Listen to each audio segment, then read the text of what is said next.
नमस्कार। मैं विनीता कुठारी आप सभी का बीए तृतीय वर्ष के वस्त्र विज्ञान की क्लास में स्वागत करती हूँ। आज हम भारत के परंपरागत कढ़ाई के अंतर्गत पंजाब की फुलकारी का अध्ययन करेंगे। जैसा कि नाम से ही स्पष्ट है, फुलकारी दो शब्द से मिलकर बना है, फूल और कारी।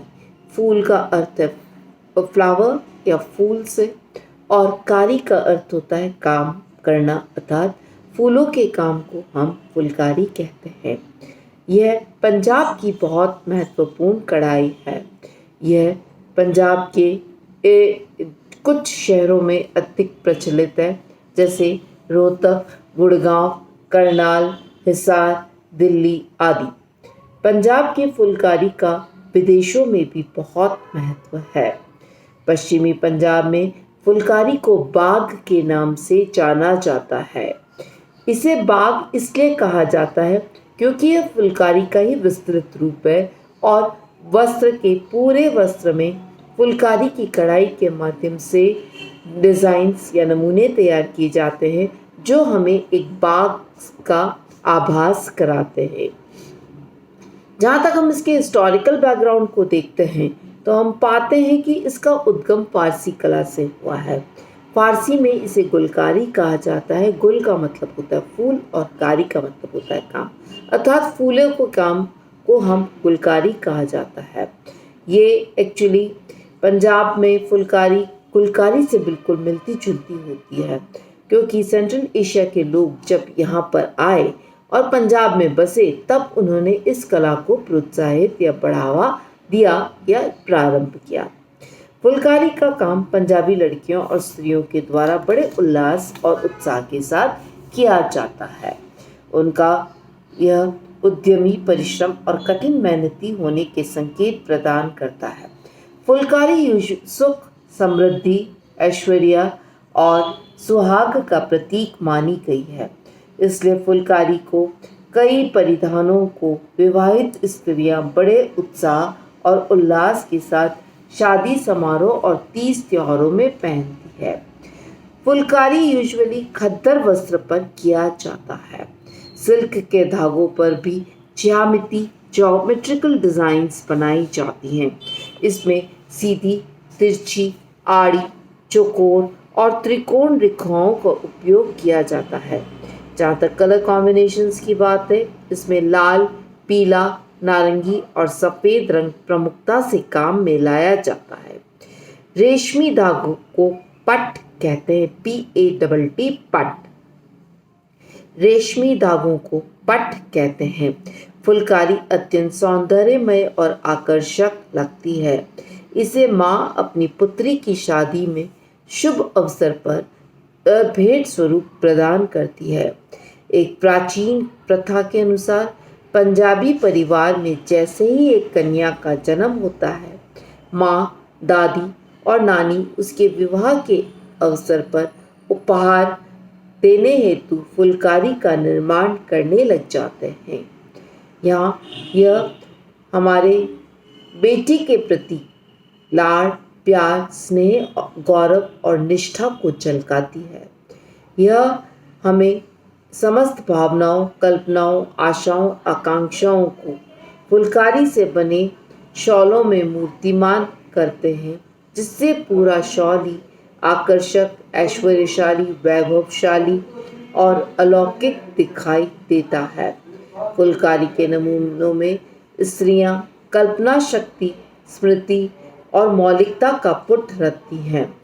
नमूने अधिकांशतः प्राकृतिक स्रोत से लिए जाते हैं, जैसे चांद, सूरज, बनफूल, सागर, तरंग, कंठहार आदि। नमूने तथा रंग संयोजन के आधार पर फुलकारी को विभिन्न नामों से संबोधित किया गया है, जैसे ककड़ी बाग, मिर्ची बाग, धनिया बाग, करेली बाग, अनार बाग, शालीमार बाग, बैंगन बाग, चंद्रमा बाग, जंजीर दा बाग, गुलकेरियन दा बाग इत्यादि। फुलकारी के नमूने को वस्त्र पर अंकित नहीं किया जाता, बल्कि वस्त्र के धागों को ही गिन गिन कर इनके सुंदर नमूने उत्कृष्ट रूप से तैयार किए जाते हैं। पंजाबी लड़कियां एवं स्त्रियां इसे अत्यंत कुशलता से काटती हैं। इनकी कुशल, प्रवीण एवं जादुई उंगलियों से ऐसे सुंदर सुंदर वस्त्र कड़े होते हैं जिसे देखकर बिना अचंभित हुए नहीं रहा जा सकता है। फुलकारी के नमूने में मुख्य रूप से फूल, सूर्यमुखी, कपास, लिली, गेंदा, फल, आम, संतरा, अनार, नाशपाती, सब्जियां, बैंगन, मिर्च, बंद गोभी, फूल गोभी, करेला आदि के चित्र काढ़े जाते हैं। पशु पक्षी के चित्रों का भी कुशलतापूर्वक वस्त्र पर उतारा जाता है, जिससे संपूर्ण वस्त्र खिल उठता है। इसमें बकरी, भैंस, गाय, खरगोश, घोड़े, हाथी, मुर्गा, तोता, उल्लू आदि का चित्रण किया जाता है। नमूने वस्त्र पर सीधी तरफ से बनाए जाते हैं। फुलकारी के कई प्रकार होते हैं। फुलकारी के प्रकार यूजुअली अत्यंत संक्षिप्त विवरण यदि हम देखते हैं तो पहला आता है चोप। चोप लाल रंग की चद्दर पर बना होता है, जिसे नानी अपने नातिन की शादी के शुभ अवसर पर विवाह में देती है। यह सुनहरे पीले रंग के रेशमी धागों से दोहरी टकाई डबल रनिंग स्टिच के माध्यम से बनाया जाता है। कढ़ाई वस्त्र के दोनों ओर की जाती है। इसमें कलाकार का संपूर्ण व्यक्तित्व, अकुशलता और प्रवीणता स्पष्ट रूप से दिखाई देती है। कढ़ाई इतनी सफाई से की जाती है, इसकी सीधा और उल्टा पहचानना मुश्किल होता है। चोप अत्यंत सुंदर और आकर्षक होता है। इसे कहीं नजर न लग जाए, इस भय से चद्दर के चारों कोनों पर छोटे छोटे बूटे बनाए जाते हैं। यही बूटी काले रंग के रेशमी धागों से बनाई जाती है। संपूर्ण नमूना ज्यामितीय रेखाओं से बना होता है। चोप के बाद नेक्स्ट आता है सुभर। यह शॉल भी चोप की तरह ही लाल रंग की शॉल होती है। इसे माँ अपनी पुत्री की शादी के अवसर पर देती है, जिसे फेरा के समय पहनाई जाती है। नेक्स्ट है तिलपत्रा। तिलपत्रा ये सस्ते और झिझिरे खद्दर के वस्त्रों पर बनाए जाते हैं। छोटे छोटे फूलों के नमूने होते हैं। गृह स्वामी अपनी दासियों को शादी में शुभ अवसर पर उपहार के रूप में देती है। शीशेदार फुलकारी। इस फुलकारी के नमूने में बीच बीच में मिरर या अभ्रक का काम के टुकड़ों या कांच बटन स्टिच से लगाए जाते हैं। अधिकांशतः यह फुलकारी साटन तथा रेशमी वस्त्रों पर तैयार की जाती है। इससे वस्त्र की पृष्ठभूमि गहरे रंग की दिखाई देती है। शीशेदार फुलकारी का काम मुख्य रूप से सिंध प्रांत में होता है। कढ़ाई में टाँके गुजरात व पंजाब की कढ़ाई का भी प्रभाव झलकता है। नेक्स्ट आती है आपकी कच्छ की फुलकारी। कच्छ की फुलकारी काफ़ी लोकप्रिय और प्रसिद्ध है। कच्छ प्रदेश में बनने के कारण इसे कच्छ की फुलकारी कहा जाता है। कच्छ की फुलकारी में उत्कृष्ट नमूनों के साथ बॉर्डर बनाया जाता है। बीच में रिक्त स्थानों पर पशु, पक्षी, फूल, पत्तियां आदि के नमूने चिन्हित किए जाते हैं। नमूने प्राय चेन और इयरिंग बोन स्टिच के माध्यम से बनाए जाते हैं। हाथी, मोर, तोते, कबूतर आदि के नमूने भी प्रवीणता से बनाए जाते हैं। नीलक या नीले रंग की खद्दर पर पीले तथा क्रिम्सन रंग के धागे रेशमी धागों से कढ़ाई की जाती है, इसलिए इसे नीलक कहा जाता है। नीले रंग की खद्दर पर होने के कारण नीलक कहा जाता है। कभी कभी काले रंग की खद्दर पर भी इस प्रकार की फुलकारी की जाती है। यूजुअली इस पर जो नमूने अंकित किए जाते हैं वह है कंघी, पंखा, छाता इत्यादि। इसके लिए फूल पत्तियों के नमूने भी अंकित किए जाते हैं। फिर नेक्स्ट आती है बाग। पंजाब में फुलकारी की तरह ही बाग भी काफ़ी लोकप्रिय है। जैसा कि हमने बताया कि पश्चिमी पंजाब जो क्षेत्र है वहाँ पर एक्चुअली पूरे वस्त्र के अंदर एम्ब्रॉयडरी करी जाती है और इस प्रकार की फुलकारी को हम बाग कहते हैं। यह फुलकारी की तरह होता है, परंतु फुलकारी एवं बाग में खास अंतर यह है कि यह कढ़ाई संपूर्ण वस्त्र पर करी जाती है।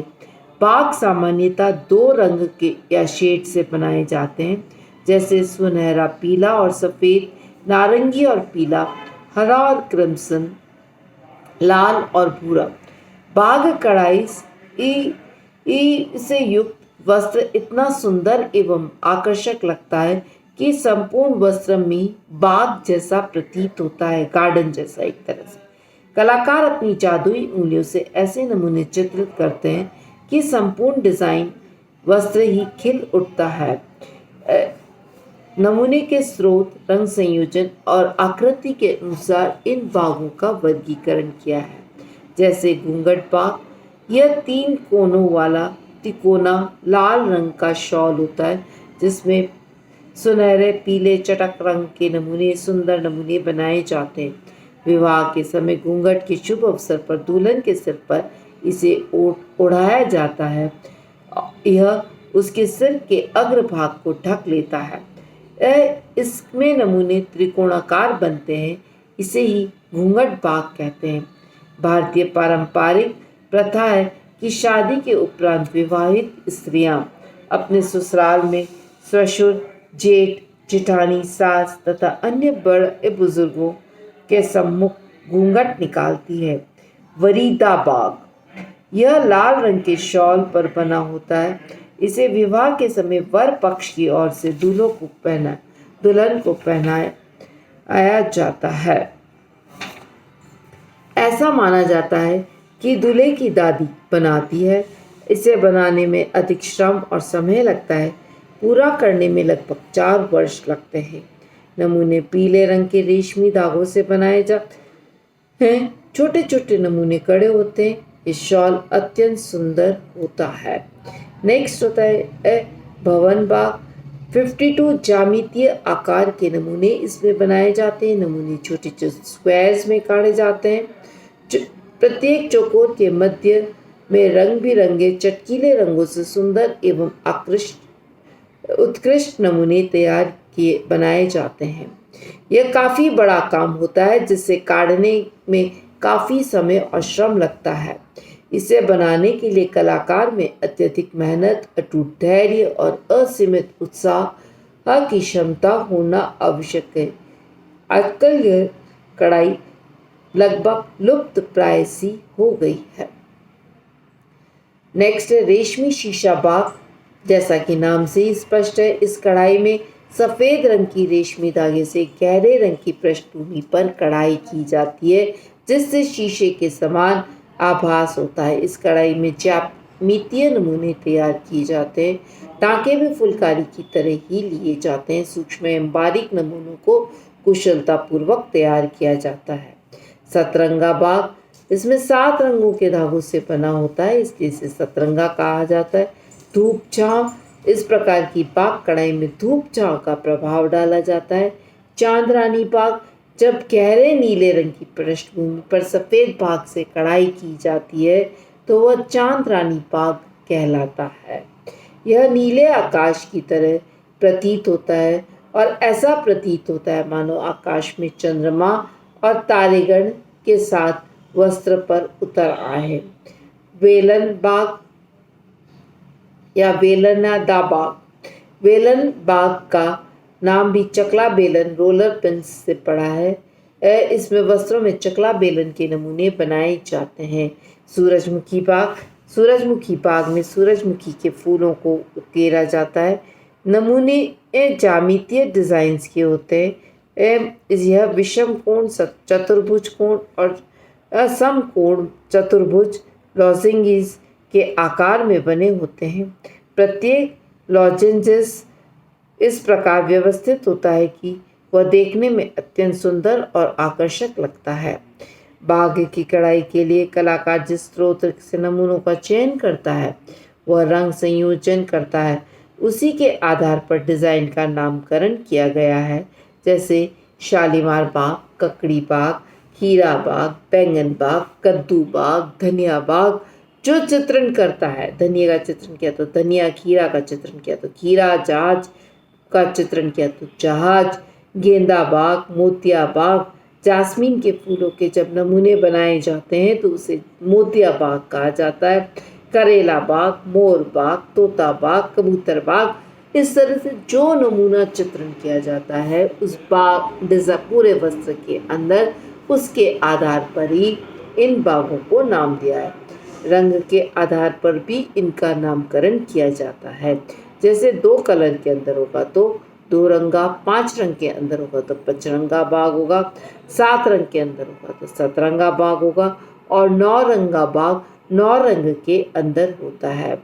बाग कढ़ाई में मुगल का प्रभाव दृष्टिगोचर होता है। मुगलों की शैली के आधार पर बाग का नामकरण भी किया गया है, जैसे चार बाग, शालीमार बाग, चौरसिया बाग, धूप छांव बाग। तो इस प्रकार हम देखते हैं कि फुलकारी और बाग एक प्रकार से एक समान कढ़ाई है। बाग और फुलकारी में सिर्फ अंतर इतना है कि फुलकारी केवल बस कुछ भाग के अंदर करी जाती है, परंतु बाग की कढ़ाई संपूर्ण वस्त्र पर की जाती है। तो आज हमने पंजाब की प्रतिष्ठित एम्ब्रॉयडरी के बारे में अध्ययन करा, जिसे हम फुलकारी कहते हैं। फुलकारी एक्चुअली फूलों के काम को हम फुलकारी कहा गया है। बहुत बहुत धन्यवाद।